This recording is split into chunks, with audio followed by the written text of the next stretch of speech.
So the next piece of code that we have, what we are going to do is we are going to train and evaluate a series of decision tree classifiers with different values of the different values that we have got from the cost complexity parameter, that is CCP alpha, and then we go and visualize the accuracy of the classifiers on both testing and training data sets. So we will just see how it works.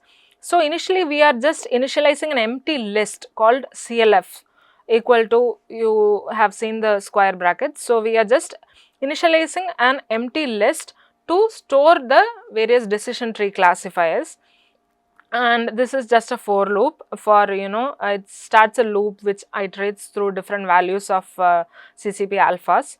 And then once we go inside the loop, it is CLF equal to decision tree classifier within quotes, its criterion equal to Gini, and random state is 0, and CCP alpha, we are inputting the CCP alpha that comes in the iteration. So this line, it creates a decision tree classifier for each value of CCP alpha. So next line is CLF dot fit, we are just fitting the model. Here we are fitting the decision tree classifier to the training data that we have using the current value of the CCP alpha that is present. And the next line, that is CLF dot append, in that we are the trained classifier is being added to the list of the CLFs that we have got. So once the loop is done, the code will print the number of nodes in the last tree and the corresponding value of the CCP alpha. So that is what is being done in this loop. And the next one, that is train scores, test scores, that we are just calculating the accuracy scores for each for the training set for each classifiers in the CLF. And the next line, obviously it does it for the testing set.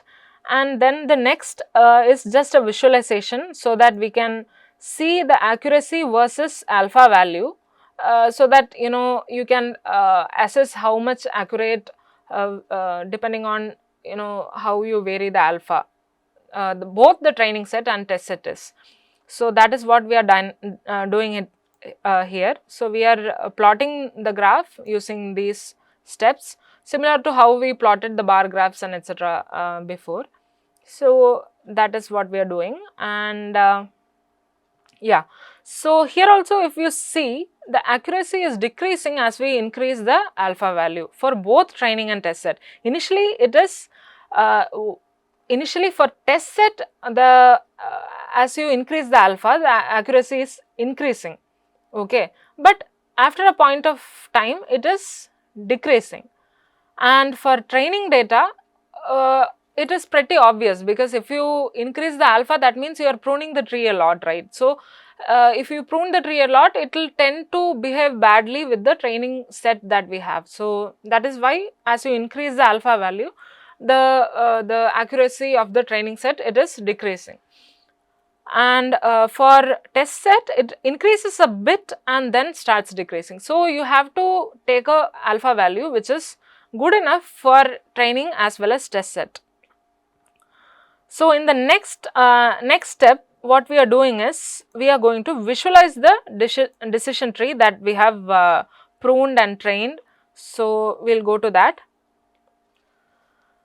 So the next code, what it does is it trains the decision tree classifier. It makes predictions based on the test data set, and then we can visualize the decision tree. Here we are using the GraphViz to see the decision tree that we have created, but you can use matplotlib also. So here firstly you have to import the GraphViz and install it before you can visualize the tree. So what we are doing is, initially we have to import the necessary libraries. So we are from sklearn.tree, we are importing the decision tree classifier function, and then we are importing GraphViz as well. And the next line is dt equal to decision tree classifier within brackets, criterion is Gini, maximum depth is 5. This is up to us. If you don't prune the tree as well, tree at all, then you can give the CCP alpha as 0, and you can see how the tree will look. It will be looking very big.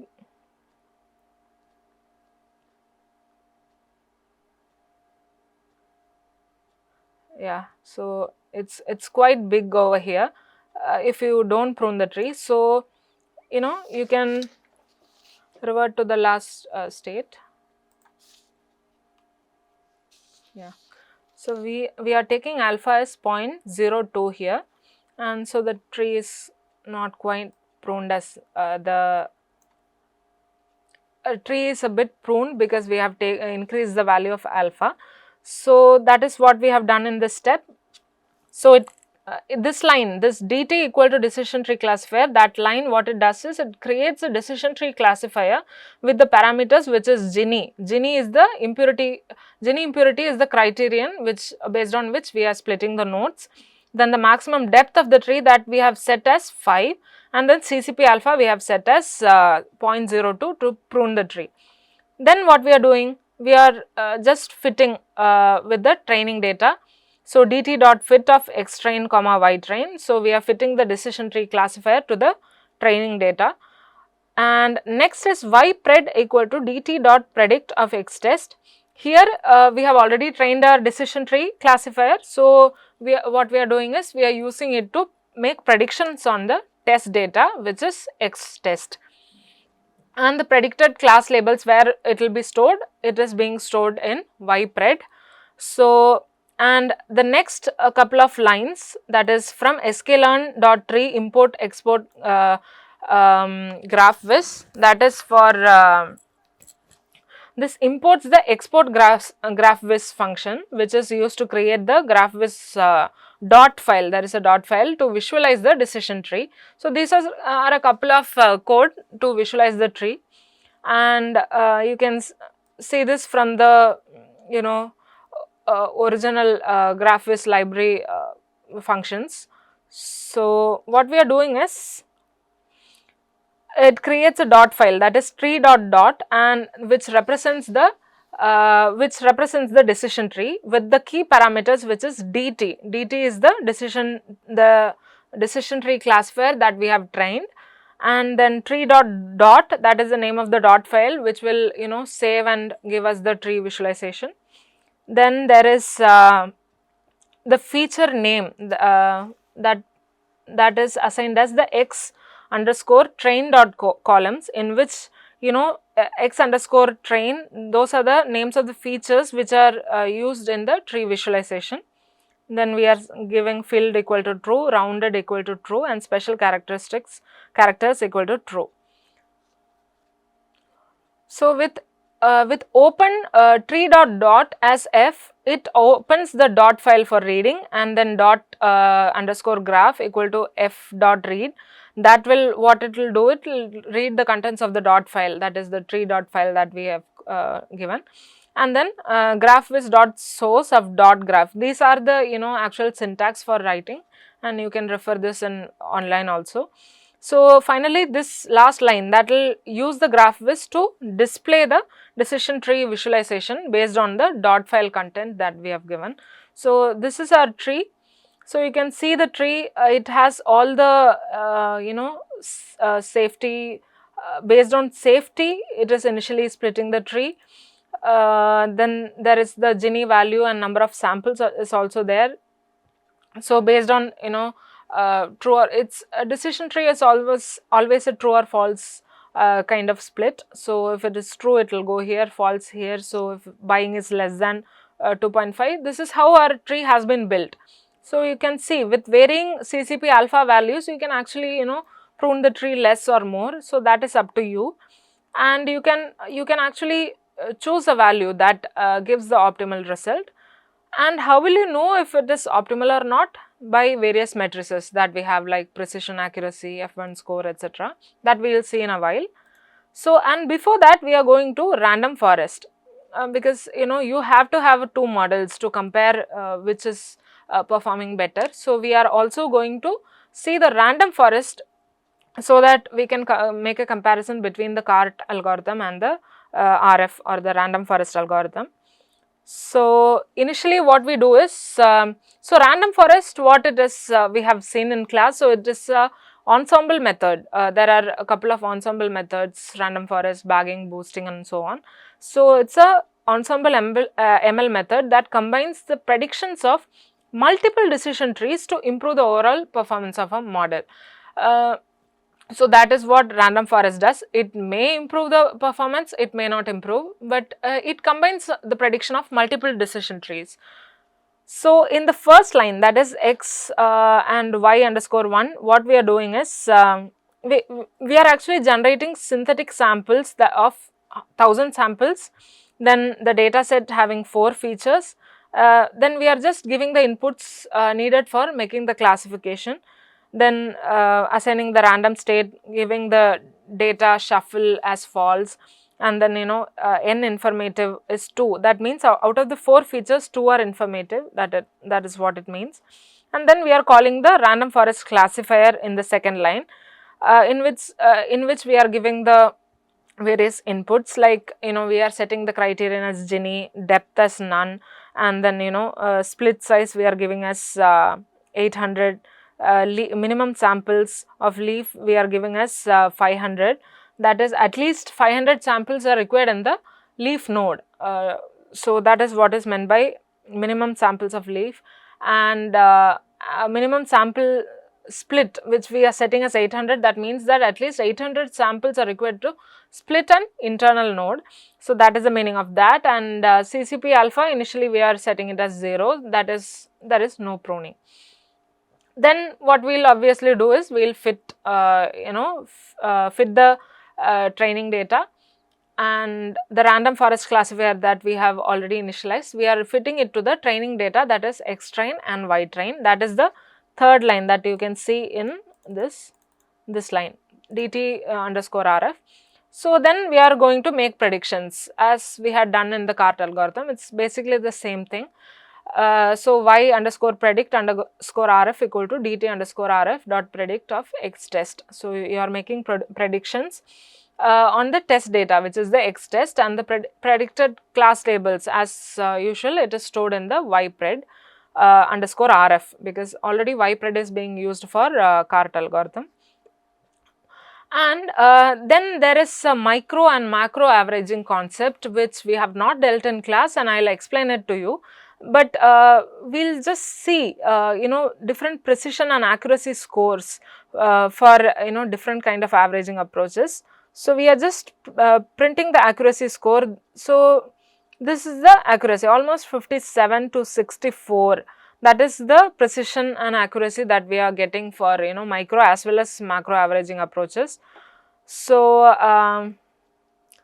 yeah, so this is not enough, we have to see the precision recall curves, the ROC curves and so on before we go. So, we will go into that next.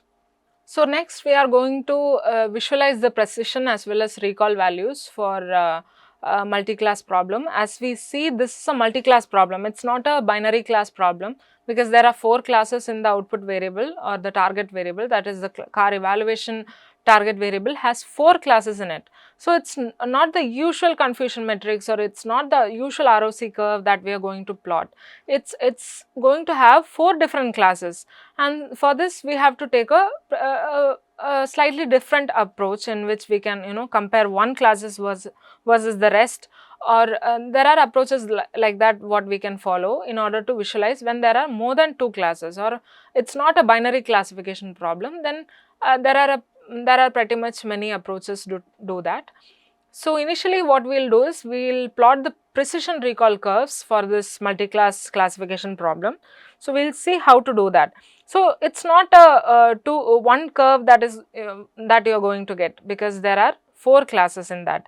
It is usually for binary classification there will be 2 graphs, 2 plots or 2 lines or 2 curves that you get, and you can easily compare. So, here it is not like that, you have to compare precision recall curve for decision tree as well as for random forest, and in each graph there will be 4 classes. So, we will see how to do that. So, what we are doing in this is precision equal to DICT. in this we are actually initializing an empty dictionary, okay, to store the precision and recall values for each class. So there are 4 classes. For each class we are going to initialize these empty dictionaries, and then similarly for recall, that is calculate the unique number of unique classes in the target variable. That is sorry, that is done in the next line. This is for storing the recall values for each classes, and we are just creating an empty dictionary for that. And in the next line we are n underscore classes equal to len of set of y. In that we are calculating the number of unique classes in the target variable y, and then from sklearn.preprocessing we are importing label binarizer. So this is what I told. So you can't usually do with the binary class, do the similar procedure like how we do for binary classification model. So this is a multi-class problem, and for this we have to call in the label binarizer. What it does is, say there are 4 classes. Initially when it is the first class, say we are calling the unacceptable class, then other classes will be binarized as 0 and this class will be 1. So that is what this label binarizer does. So label binarizer equal to, we are fitting the training data y train into the label using the label binarizer. So we are transforming the test target variable y test into a one hot encoded format. So this is basically what I explained in the one hot encoding as well, wherein one class would be taken as 1 and others will be taken as 0. So you will get a kind of a matrix, right, 1 0 0 0 and then 0 1 0 0 kind of a matrix you will be getting, and that is what you are doing using the label binarizer. And this step actually converts the target variable into a binary matrix representation where each column corresponds to a class. Okay, so in the next one we are just initializing a loop in which we are calculating the precision and recall values for each value of the training data. So that is what we are doing in this, and for each class I we are calculating the precision and recall values using different using the precision recall curve function. So it is a predefined function, that is precision recall curve, that we can just call, which will take in each values and then plot it. So next line is the plt.plot, in which you are plotting both precision and recall of I. So for each class it is trying to plot for each value, and this is applied to each class separately, treating it as a binary classification problem. So this is why we use the label binarizer function in order to treat the multi-class problem as a binary classification problem. And next is nothing, we are just assigning the axis and the title and everything so that we will get the plot. The same thing we are doing for what?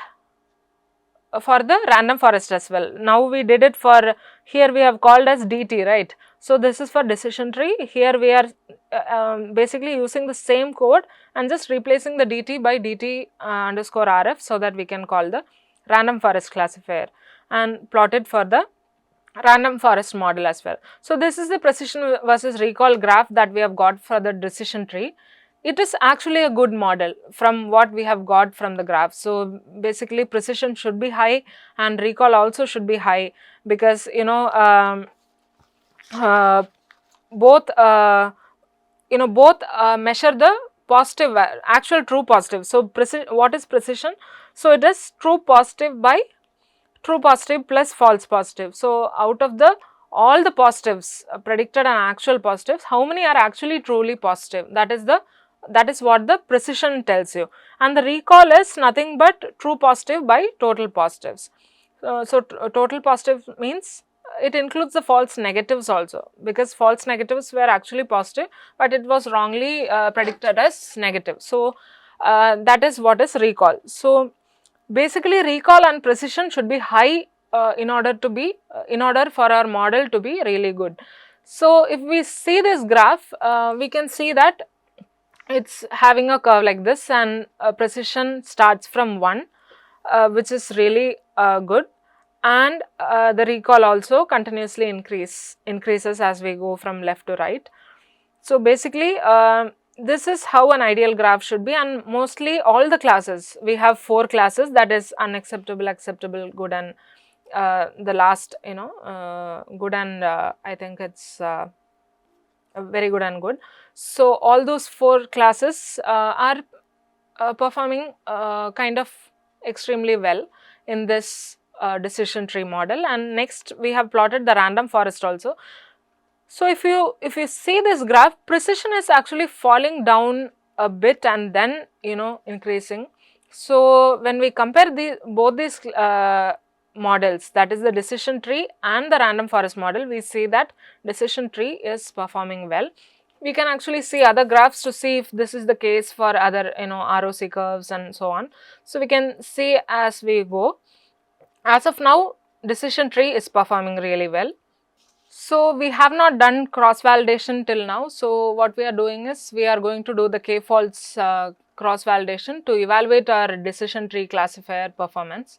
So we'll go into the code. So we are importing the necessary libraries. So from sklearn.model selection, we are importing cross-val predict and cross-val score.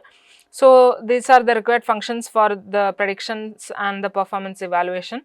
And then there is sklearn.metrics, wherein we are importing the accuracy score, precision score, recall score, F1 score, and all those to just show what all matrices are there and how it behaves for different models. And for we can randomly assign a k, that is if we are assigning as 5, then the data set will be split into 5 equal subsets for validation. And the next line we are assigning y equal to that is the target variable, the same thing that we have done. Then we are just balancing the data set and then using the smooth function, and here in y.predict we are doing the cross validation prediction. And what it does is this line performs the k-fold cross validation using the cross val predict function. So the parameters in the functions are the decision tree that we have to evaluate, and then there is the x test, x y test, and the CV, that is phi that we have set.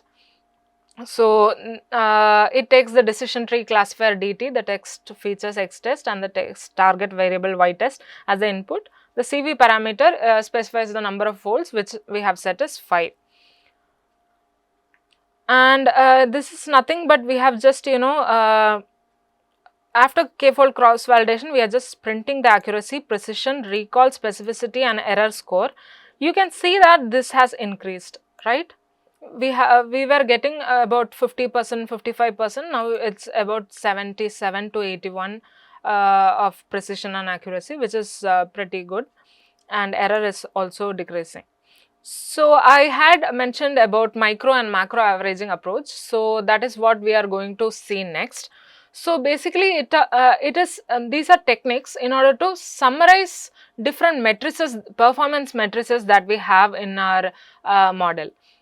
So micro averaging, what it does is it treats each individual predictions and instances equally. That is, suppose we have 4 classes. There will be true positives, false positives, true negatives, false negatives for each of the classes, right? What it does is it actually calculates the total count of true positives, false positives, true negatives, false negatives, and then it looks at the overall performance if all these instances are assumed as a one big class.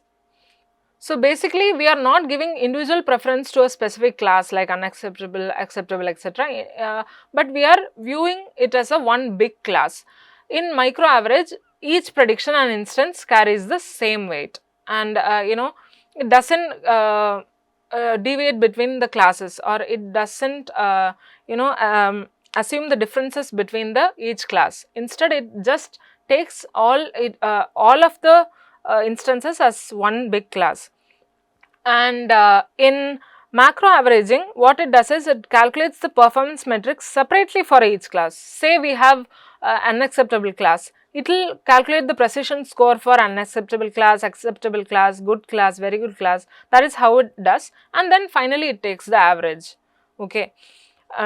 So what the difference in macro averaging is that it treats each class independently, regardless of the class size. The class size might be, you know, high for unacceptable, but still it regards all the classes independently, and it is looking at the performance of each class and then averaging them. So macro averaging gives equal importance to all classes, regardless of the size. It is useful when you want to evaluate the model's performance for each class and don't want any class to dominate over the overall result.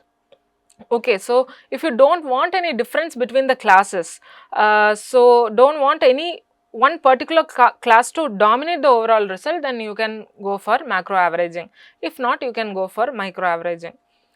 So yeah, we'll go into micro averaging first and then macro averaging.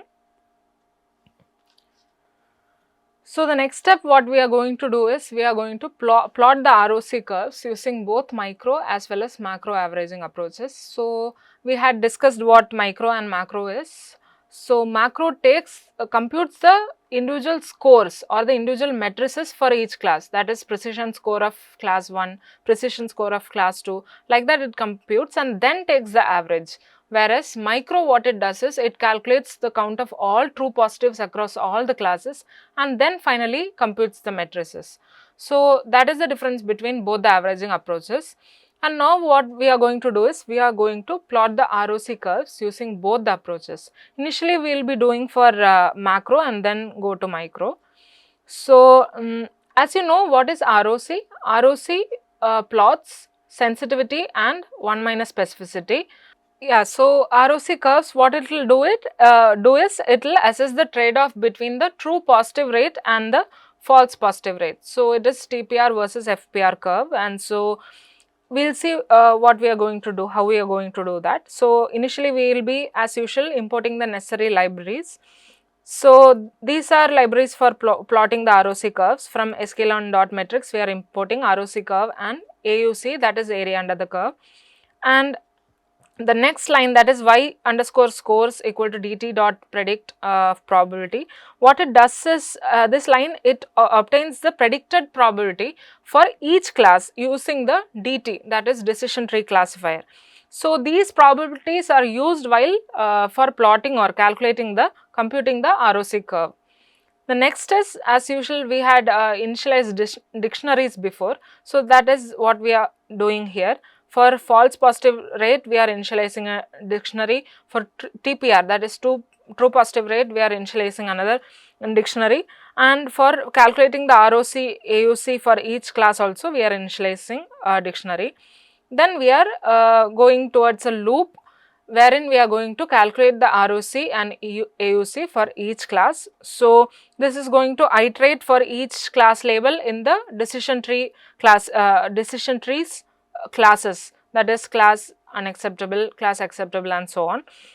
So for each class it is calculating, as you can see, it's looping over each class label, and for each class it is continuously computing the false positive rate as well as true positive rate, and it is storing in the respective dictionaries. And finally, this code that you can see that I have highlighted is used for computing the macro average of all the false positive rates and true positive rates. So as I have already told, in a macro average, what we do is we compute the false and true positive rates across all the classes, and then we plot it. So what we do is it computes the macro average of all the false positive rates and true positive rates, and it provides a summary of the ROC performance.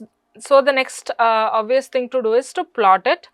So what we are doing is here we are plotting using plot.figure, and we are giving the axis is, that is false positive rate, true positive rate, and we are it is a matplotlib figure, and for each class it is actually plotting the class specific ROC, including the class labels as well as, so you can see the class labels as well inside the graph. So, for class acceptable, you have the area under curve as well.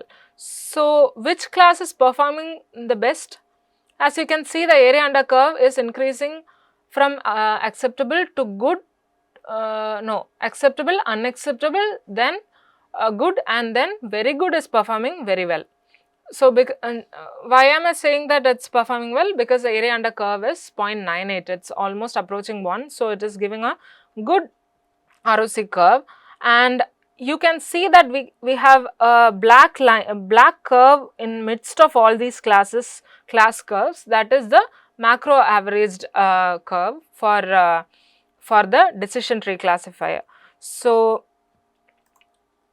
you can just go through how we have calculated the macro averages for across, we have taken all the true positives and false positives, and then finally computed it instead of computing the precision or the recall scores for each class and then averaging it. So, that is the difference between both approaches. So, what we have done for decision tree, we are going to repeat the exact same thing for